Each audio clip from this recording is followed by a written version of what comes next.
Hey everybody, Rhino here, the world's strongest pro bodybuilder and inventor of the new and improved Cooler 2.0. Well, it's time for another 10 Talk while I take my 10-minute walk. Thanks for keeping me company. I happened upon an interview recently that'll completely change the way you think about sleep and its effects on every aspect of our lives. Now, I know I've spoken about sleep before, but I've barely scratched the surface, and this new information is fascinating. The interview was with Dr. Stasha Gominak, MD. Now, she's a neurologist that's been practicing for over 30 years, specializing in chronic pain disorders such as migraines and fibromyalgia. Now, I'm attaching a link to her website where you can find the interview and articles she's written, but I want to share some of the most eye-opening revelations she discussed. I've always credited my success in bodybuilding and powerlifting to the things I did outside the gym.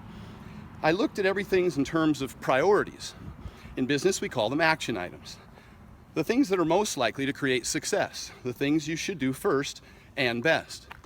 Now, I've said consistency is more important than intensity, and quality of training is more important than the quantity of training. And much to the chagrin of many, I've also said that at least initially, how much you eat is more important than what you eat. What's the best diet? The one you'll follow. What's the best exercise? The one you'll do. Now, I've also said it's important to optimize as many aspects as possible, because doing so creates an exponential effect, whereby the whole is greater than the sum of its parts.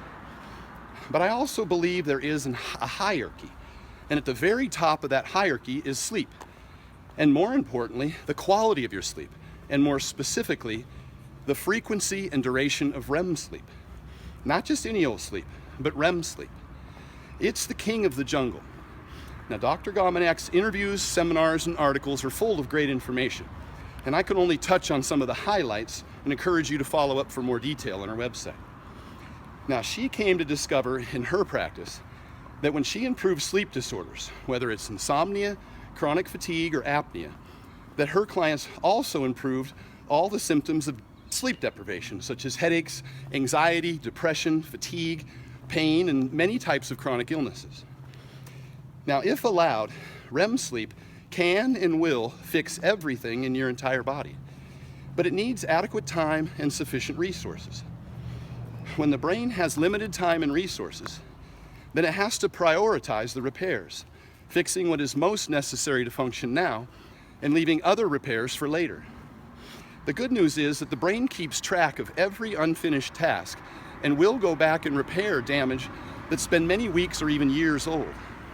It'll come as no surprise that Dr. Gominak prioritizes a blood test to look for vitamin and hormone deficiencies and excesses. Now, vitamin D deficiency is always at the top of the list because it's absolutely crucial for quality sleep and many other factors that drastically improve your health. Now remember, vitamin D is actually a hormone. It's synthesized by cholesterol in the skin when exposed to sunlight. It's yet another reason why the use of statins compromises your health. Statins interfere with cholesterol's ability to produce hormones. Now, Dr. Gominak discusses the importance of sun exposure to our health and chronicles the increase in diseases in populations as they've evolved away from the sun's exposure, either through migrating north and or spending less time outdoors. Now, this decreased exposure to the sun and subsequent vitamin D deficiency has negatively affected REM sleep and can be closely correlated to increases in obesity, anxiety, depression, high blood pressure, diabetes, and many other chronic diseases. Now, she describes a link between sleep deficiency and autism in children. Chronic sleep deprivation impairs the development of the brain, which affects social skills. This impaired brain development can lead to a myriad of difficult social and learning disabilities that are far too often treated with ADHD medications, among others, when the source of the problem may likely be resolved with better sleep. Now, lack of sleep can also contribute to gender disorders because inadequate sleep inhibits the release of sex hormones that changes the physical body. Now, the proper development of the jaw, mouth, and teeth in children is also dependent upon signaling from the tongue to the brain that depends on the mouth being closed during sleep and the tongue resting normally in the palate. Even moderate sleep disorders can cause bedwetting in children because Proper sleep provides for the release of antidiuretic hormone, which inhibits urine production. And the same can be said for adults. Healthy sleep prevents urine production. The most fascinating part of Dr. Gomenak's practice has been her discussions on the gut biome and how intricately woven the relationship is between sleep and the digestive system. She believes if your sleep is not right, your gut is not right. Now, many of us have been focused on probiotics, and as much as we've tried to consume healthy bacteria and pills, and fermented foods, we've been largely unsuccessful, and digestive disorders are becoming more and more common. Now, Dr. Gomenak believes it's not the supply of bacteria that's the problem, it's the intestinal environment. She describes 4 healthy bacteria species that exist within your gut that, when properly supported with adequate sleep and nutrients, will flourish and create a healthy gut biome. Now, she's found this gut bacteria needs vitamin D and B vitamins to flourish. And after many years of trial and error and feedback from her patients, she suggests getting your blood level of vitamin D between 60 and 80 and supplementing with a B complex vitamin, such as B50, for up to 90 days to provide the nutrients necessary for your gut bacteria. Now, once again, by providing the body what it needs, it will do the work for us.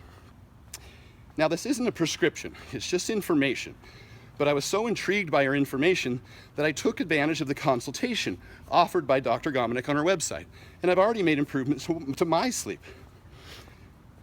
Now, let me wrap up by giving you 7 tips that you can use today to improve your health. Now, these are all things that I do, and these are the first things that I had Hafthor do when he reached out to me to get ready for the World's Strongest Man. Number 1, and I hate to beat a dead horse, but get a blood test. If you get a blood test, at least get the vitamin D25 hydroxy test. It only costs $50, and I attached instructions on how you can do this from home. Number 2, if your vitamin D level is below 60, then supplement with vitamin D3. How much? Well, that depends. As much as it takes for as long as it takes to get your blood levels between 60 and 80. You may need less in the summer and more in the winter. In my rant number 3, titled "The Steroid Everyone Should Be Taking," I discussed how I took over 10,000 IUs every day for 3 months to get my levels from 20 to 60. Now, you may also want to try the B50 for 90 days, but too much for too long can be unnecessary and counterproductive, as Dr. Gomenak discusses. Number 3, if you snore or hold your breath at night and wake up tired, get a CPAP. Sleep apnea increases blood pressure, slows thyroid, suppresses testosterone, increases cortisol and insulin resistance. Now, I did a seminar in Canada earlier this year, and I forgot to bring my CPAP. And I woke up after the first night, my eyes were bloodshot, my throat was sore, and I was exhausted. I immediately got on Craigslist and I got a CPAP, just 20 minutes away for about $200. I picked it up that afternoon and I felt great the next morning. Now, it's life-changing, I promise you. Of course, for legal reasons, I have to recommend that you wait 3 months to see a sleep doctor and spend $2,000 on the same machine I bought online for $200. I'll let you read between the lines, but all I know is I sleep like a baby every night. Number 4, respect your circadian rhythms. Your brain wants to sleep from about 10 or 11 p.m. to 6 or 7 a.m. in the morning, 7 days a week.